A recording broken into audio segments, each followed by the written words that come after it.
एक शख्स सुपारी किलर को अपना घर दिखाता है। फिर उन्हें बताया है कि घर में 3 लोग मौजूद हैं जिनका कत्ल करना है। ट्रिपल मर्डर की सुपारी 65 लाख रुपए में तय हो जाती है। इसके बाद वो सुपारी किलर अपने 6 साथियों के साथ देर रात उस घर में दाखिल होता है। उस घर में अंधेरा था और फिर वो सुपारी किलर उस घर में 3 की बजाय 4 लोगों को बेरहमी के साथ मार डालता है। लेकिन फिर भी उस घर में 2 लोग जिंदा बच जाते हैं।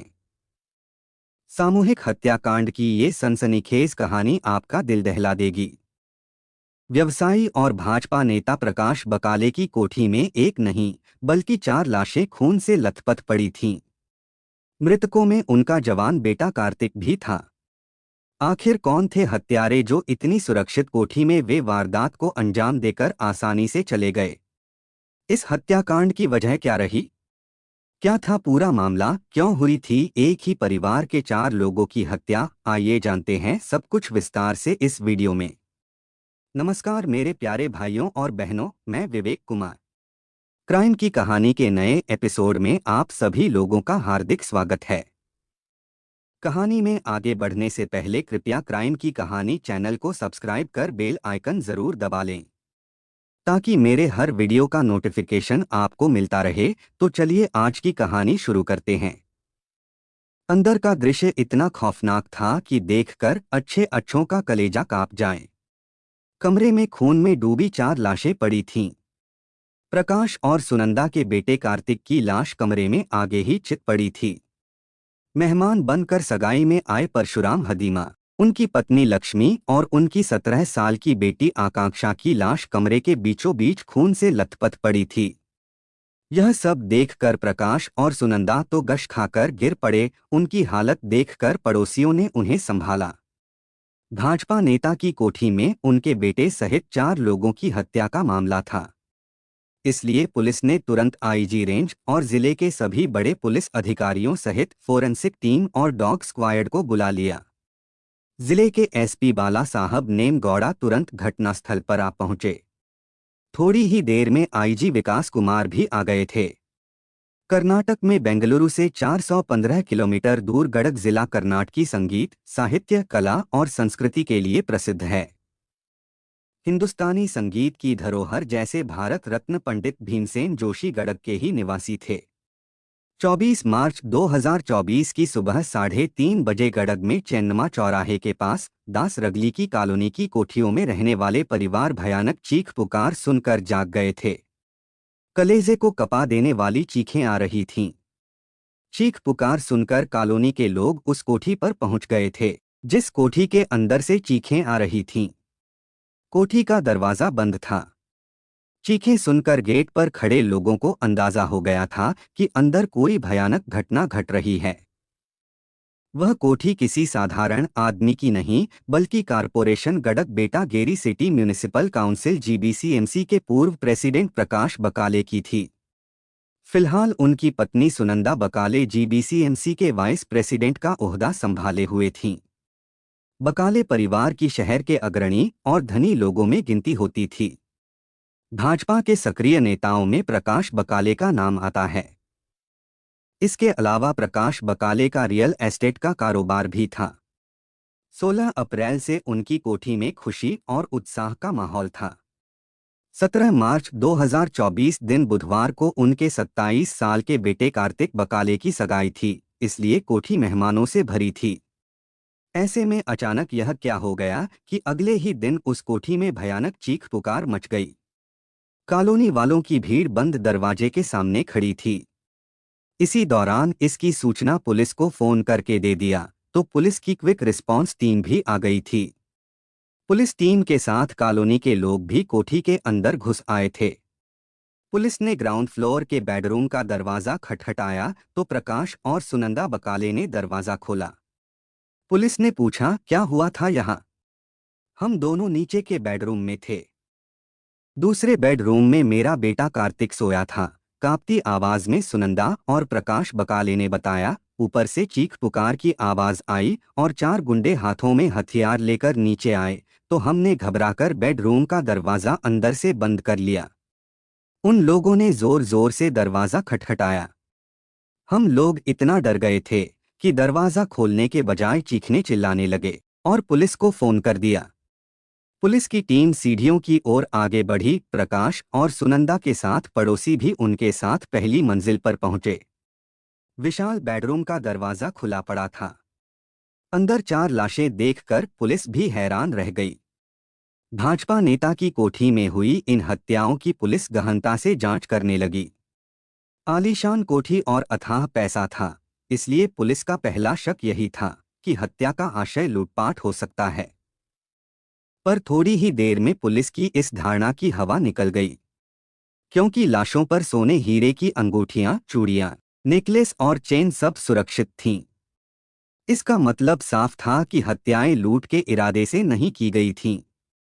एक बात यह भी होती है कि लुटेरे जल्दी से इतनी क्रूरता से हत्या करने का खतरा नहीं मोल लेते हैं। फोरेंसिक टीम ने आकर अपना काम शुरू कर दिया था, पर होशियार हत्यारों ने कहीं भी कोई सबूत या अंगुलियों के निशान नहीं छोड़े थे। पुलिस ने घटनास्थल की कार्रवाई पूरी कर चारों लाशों को पोस्टमार्टम के लिए भिजवा दिया था।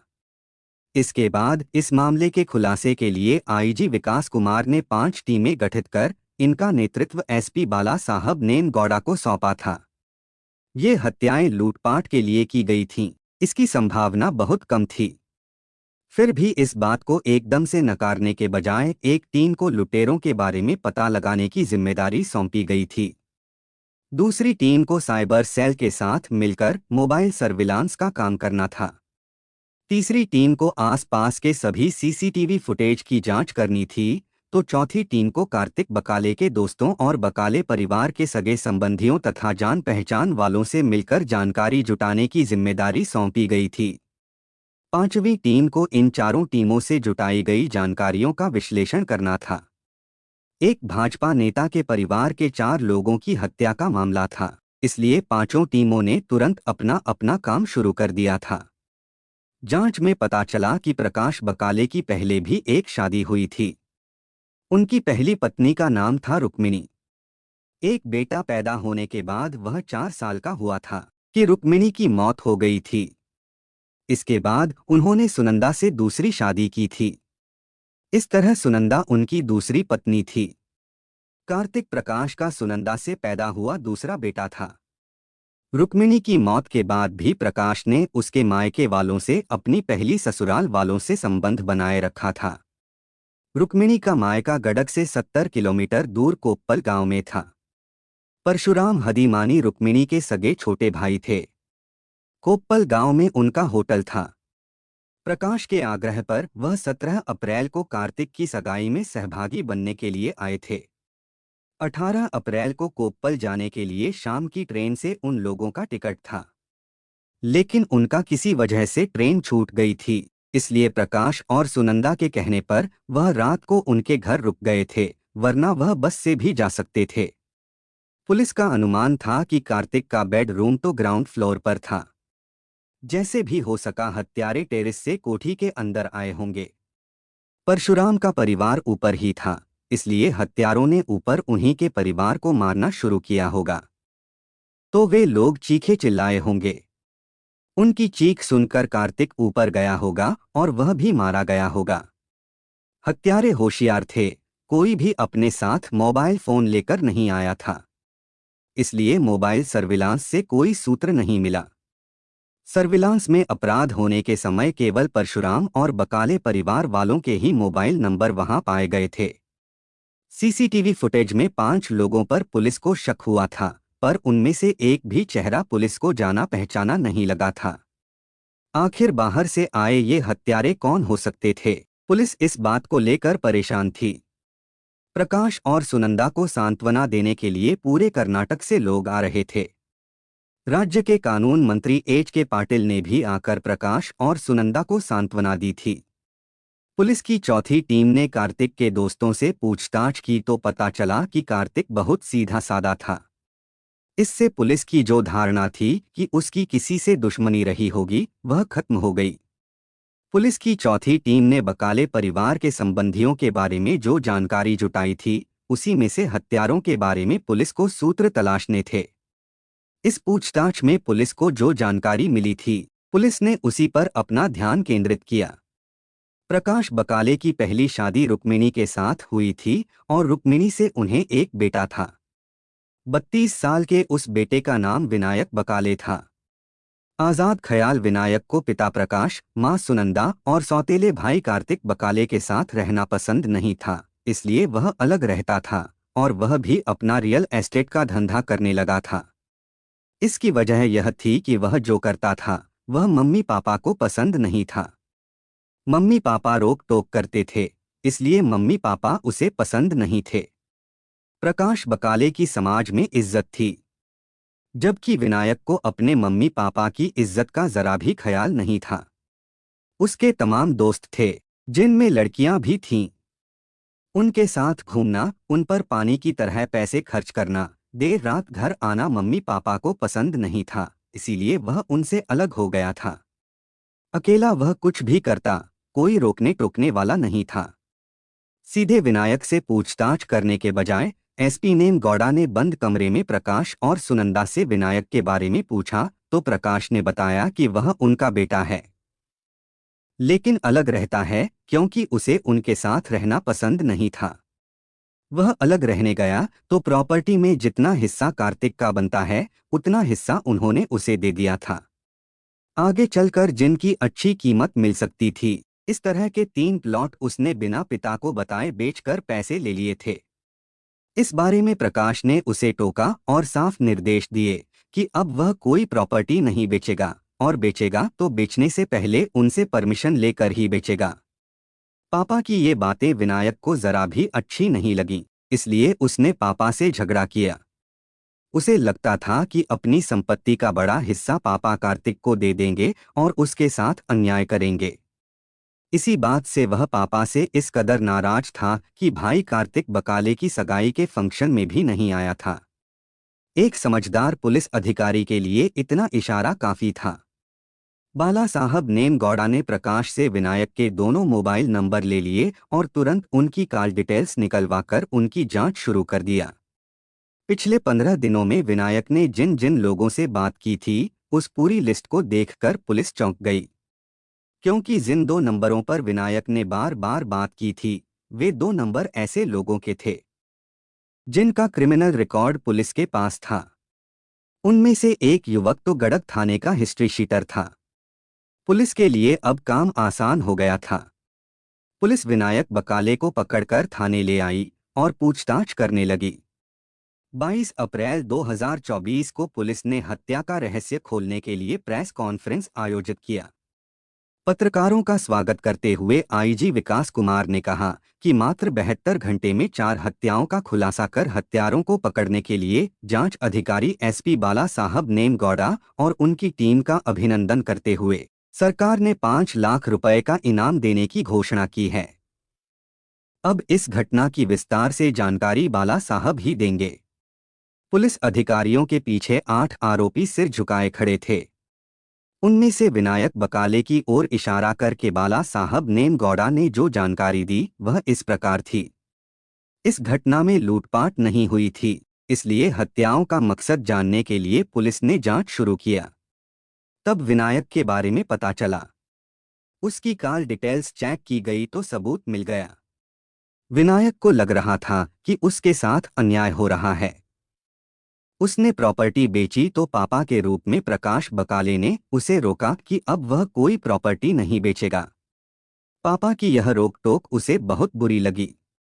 उसके दिमाग में आया कि पिता ने अगर सारी प्रॉपर्टी भाई कार्तिक को दे दी तो उसने सोचा कि अगर पापा, सौतेली माँ और सौतेले भाई को एक साथ खत्म कर दिया जाए तो करोड़ों रुपए की प्रॉपर्टी का वह अकेला मालिक बन जाएगा।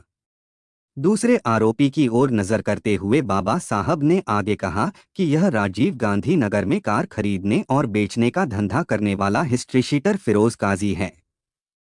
यह आदमी पैसे के लिए कोई भी काम कर सकता है। विनायक को यह पता था। विनायक जब इससे मिला तो जीशान भी इसके साथ था। जीशान का भी क्रिमिनल रिकॉर्ड पुलिस के पास है। विनायक ने फिरोज और जीशान से कहा कि उसके पापा, सौतेली माँ और सौतेले भाई को एक साथ खत्म करना है। इसके लिए वे कितना पैसा लेंगे? मामला अरबों की प्रॉपर्टी का था, इसलिए दोनों ने 1 करोड़ रुपए मांगे।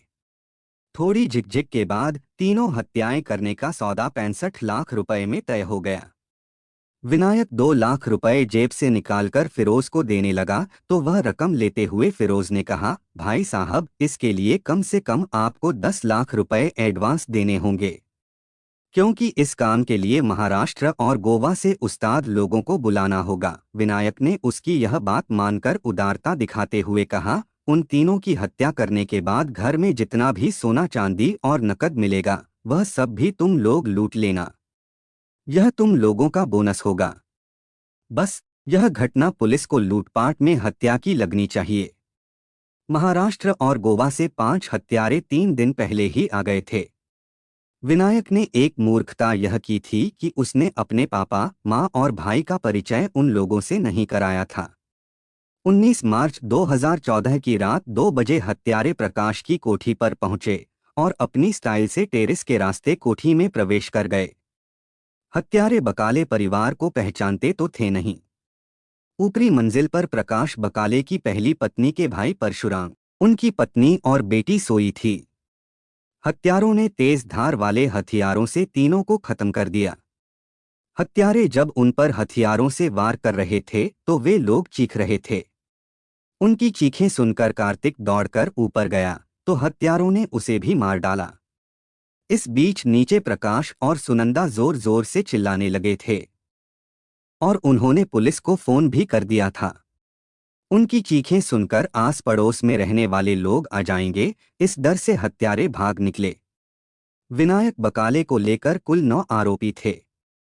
विनायक तो सुपारी देने वाला था, बाकी हत्यारों के नाम थे फिरोज काजी, जीशान काजी, साहिल अशफाक, सुल्तान शेख, सोहिल अशफाक, लियाकत और महेश सालुके था। इसके बाद आईजी विकास कुमार ने पत्रकारों से कहा कि इन सब के खिलाफ आईपीसी की धारा 396 के तहत मुकदमा दर्ज किया गया है। लूटपाट के साथ हत्या की इस धारा के अंतर्गत 5, 7 या 8 लोगों के समूह में से कोई एक भी हत्या कर देता है तो भी सभी को मृत्युदंड या आजीवन कारावास की सजा अथवा 10 साल की सख्त सजा के साथ आर्थिक दंड भी होता है। इन लोगों ने जघन्य अपराध किया है, इसलिए जल्दी से चार्जशीट तैयार कर कोर्ट में पेश कर इन्हें सख्त से सख्त सजा दिलाने की कोशिश पुलिस करेगी। पुलिस ने सभी आरोपियों को कोर्ट में पेश करने के बाद जेल भेज दिया। कहानी को लास्ट तक सुनने के लिए आपका धन्यवाद। इस कहानी के बारे में अपनी राय कमेंट करके ज़रूर बताइएगा और ऐसी ही अपराध की सच्ची कहानियों के लिए हमारे चैनल क्राइम की कहानी को सब्सक्राइब कर लीजिए। कहानी को लाइक और शेयर ज़रूर करें। धन्यवाद।